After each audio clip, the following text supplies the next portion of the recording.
ওকে আমি কত বোঝানোর চেষ্টা করলু, তো আমার একটা কথা শুনলো না।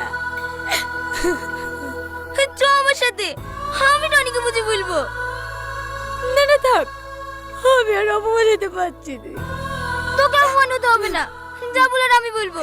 তুই আমার সাথে চ তো। কিন্তু কোনো কিন্তু না, কাল থেকে খাওয়া দাওয়া নাই, এইভাবে কষ্ট পাবি না।